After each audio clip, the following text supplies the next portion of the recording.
আসসালামু আলাইকুম আর রহমতুল্লাহি ওবারাকাতু। মহাকাশের সাইজ কত বড়? মহাকাশের কি কোনো সীমা আছে? মহাবিশ্ব কত বড় এবং মহাবিশ্বের কাছে আমরা বা আমাদের পৃথিবী বা আমাদের সৌরজগৎ কতটুকু?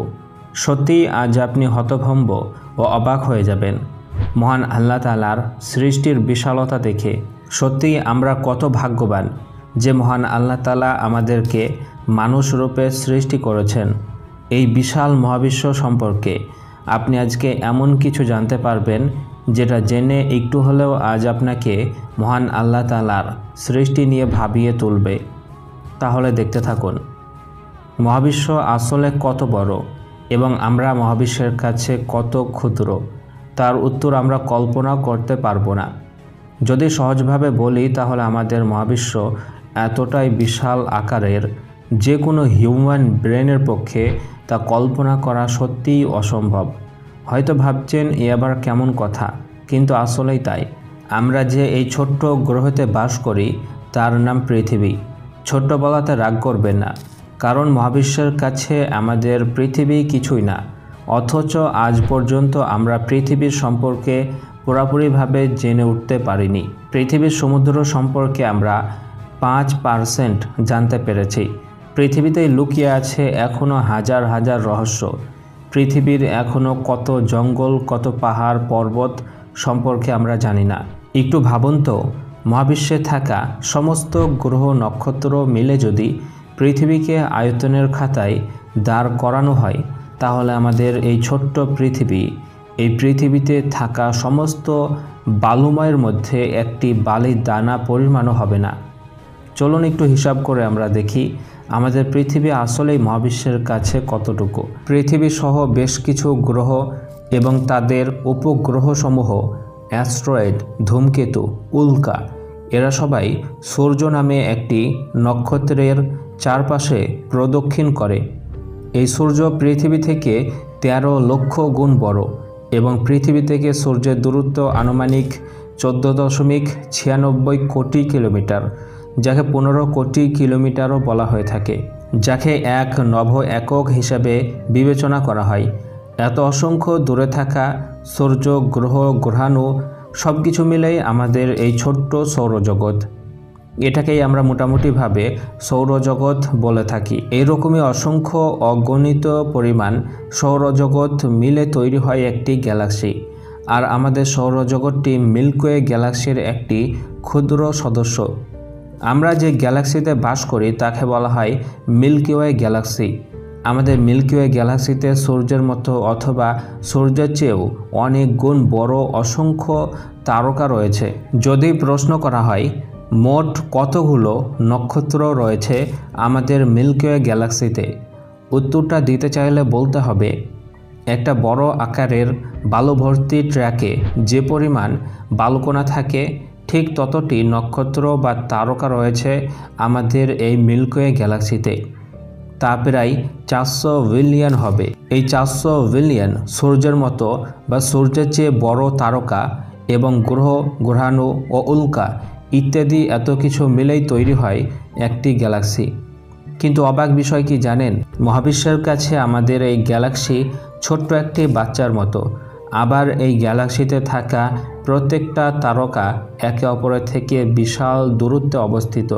সূর্যের পর আমাদের সবচাইতে কাছের যে তারকা বা নক্ষত্র রয়েছে তার নাম প্রক্সিমা সেন্টরি। এটি আমাদের থেকে 4.22 আলোকবর্ষ দূরে অবস্থিত। অর্থাৎ আলোর গতিতে ভ্রমণ করলেও সেখানে পৌঁছাতে আমাদের 4.22 বছর সময় লেগে যাবে। ভয়েজার 1 মহাকাশযান, যেটি এখন পর্যন্ত মহাকাশে সর্বাধিক দূরত্ব অতিক্রম করা একটি মহাকাশযান, সেই ভয়েজার 1 এখনও প্রতি সেকেন্ডে 17 কিলোমিটার বেগে ছুটে চলেছে। এটি যদি প্রক্সিমা সেন্টরিতে ঘুরে আসতে চায় তাহলে এর সময় লাগবে প্রায় 5000 বছর।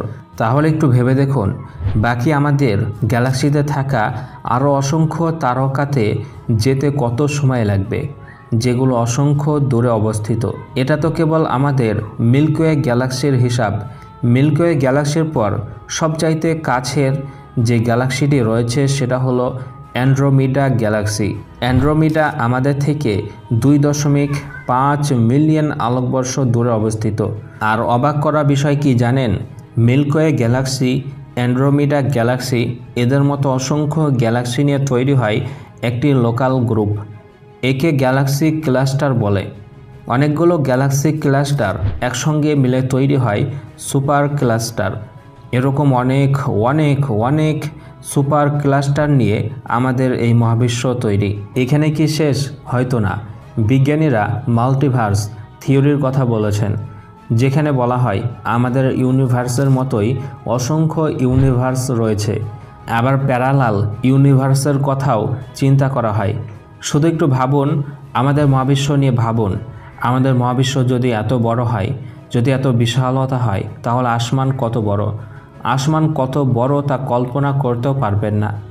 আসমানের কাছে আমাদের এই মহাবিশ্ব একটি বিশাল ময়দানে পড়ে থাকা একটি ফুটবলের মতো। যদি প্রথম আসমান এত বড় হয়, তাহলে দ্বিতীয় আসমান কত বড়। এভাবে দ্বিতীয় আসমান যদি এত বড় হয়, তাহলে তারপরে আসমান কত বড়। এইভাবে প্রতিটি আসমান অসংখ্য বড়। আসমান, মহাবিশ্ব সব কিছু থেকে বড় হচ্ছে মহান আল্লাহ তাআলার কুরসি। এই সমস্ত মহাবিশ্ব, সমস্ত আসমান এবং কুরসি থেকেও সবচেয়ে বড় হচ্ছে মহান আল্লাহ তাআলার আরশ। আর এই সব কিছু থেকে বড় হচ্ছেন মহান আল্লাহ তাআলা। তাহলে একটু ভাবুন, মহান আল্লাহ তাআলা তিনি কত বড়, কত মহান। এই এত বিশাল মহাবিশ্ব সম্পর্কে মহান আল্লাহ তাআলা কি বলেছেন একটু দেখুন। খলাকাস সামাওয়াতি ওয়াল আরদা বিল হক তাআলা আম্মা ইউশরিকুন।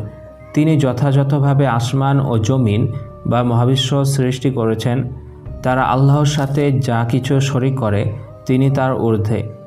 এই আয়াতে মহান আল্লাহ তাআলা জানিয়েছেন তিনি যথাযথভাবে বা নিখুঁতভাবে মহাবিশ্ব সৃষ্টি করেছেন। সত্যিই যদি দেখেন, মহাবিশ্বের সৃষ্টি কাঠামো ও সৌন্দর্য এতই অসাধারণ যা কোনো বুদ্ধিমান, শক্তিশালী, ক্ষমতাবান স্রষ্টা এটা সৃষ্টি করেছেন।